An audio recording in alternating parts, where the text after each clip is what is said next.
আসসালামু আলাইকুম। সবাই কেমন আছেন? আমি আলহামদুলিল্লাহ ভালোই আছি। আজকে আমি আপনাদের সাথে শেয়ার করব যে আমি কিভাবে পাটিসাপটা পিঠা বানালাম। তো আমি প্রথমে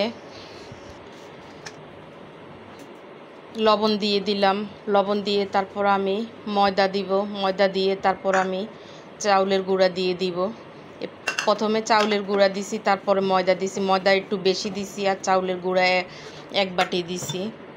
এই ময়দাটা চাউলের গুঁড়ার থেকে একটু বেশি দিছি। এবার আমি এখানে গুড় দিছি। আমি আজকে গুড় দিয়ে বানাবো, কারণ গুড় দিয়ে দেখতে আমার কাছে সুন্দর লাগে। আর এটা খেজুরের গুড়, তো খেজুরের গুড় ওইটা দিয়ে বানাইলে অনেক মজা হয়, সেজন্য আমি খেজুরের গুড় নিয়েছি। তাই আমি ভালোভাবে হাত দিয়ে মাখাই নিয়েছি। পরে আমি এবার এখানে হালকা কুসুম গরম পানি দিছি। আমি কুসুম গরম পানি দিয়ে এবার আমি হাত দিয়ে ভালো করে এটাকে চটকিয়ে নিব। ভালোভাবে যেগুলি দানা দানা থাকে ওগুলিও হাত দিয়ে করে নিব। তো আর একটু পানি দিলাম। এবার আমি ভালোভাবে এই ডোটা করতেছি। এই যে আমার ডোটা এরকম হয়েছে আর কি। আমি মাখায় করছি, আমি 2-3 ঘন্টা রেখে দিছি। আমার এই চাউলের গুঁড়াটা ডিপ ফ্রিজে ছিল, তো আর এটা পোলাও চাউলের গুঁড়া ওইটা দিয়ে আমি বানাইছি। এবার আমি ভিতরে যেই পুরটা দিব, ওই পুরের জন্যে একটু 1 চামচ চাউলের গুঁড়া নিছি, 1 টেবিল চামচ দুধের গুঁড়া দিছি। দিয়ে এটাতে আমি চিনি দিছি। এটা তো আমি আবার গুড় দিব একটু, যেন কালারটা সুন্দর হয়। এই যে একটুখানি গুড় দিয়ে দিছি। দিয়ে এবার পানি দিয়ে দিব। পানি দিয়ে চুলায় অনবরত এটা লাড়তে থাকবো। এটা যদি অনবরত না লাড়া হয় তাহলে এটা কিন্তু নিচে দিয়ে লেগে যায়। তো আমি চুলায় দিয়ে এটাকে আমি অনবরত লাড়তে থাকবো।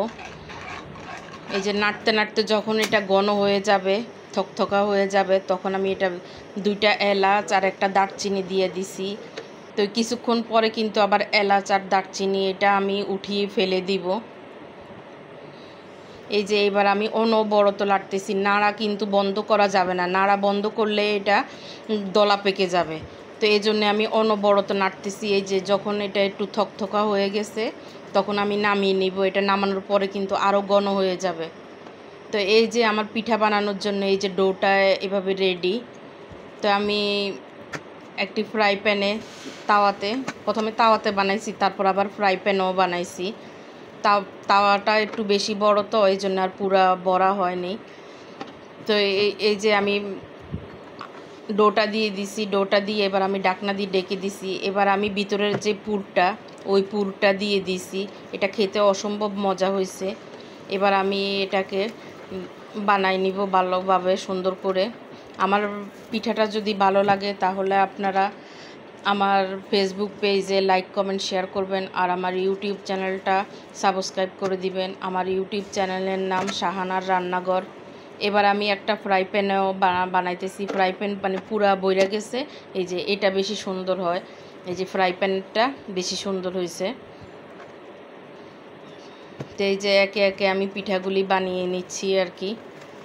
বড় বড়ই হয়েছে পিঠা, আমি বড় বড় করে বানাইছি। এই যে আমার পিঠাটা বানানো হয়ে গেল। আপনারা কে কোথায় থেকে দেখছেন কমেন্টের মাধ্যমে জানাবেন, তাহলে আমি ধন্যবাদ দিতে সুবিধা হবে। তো এই যে আমি একে একে সবগুলি পিঠা বানিয়ে নিচ্ছি।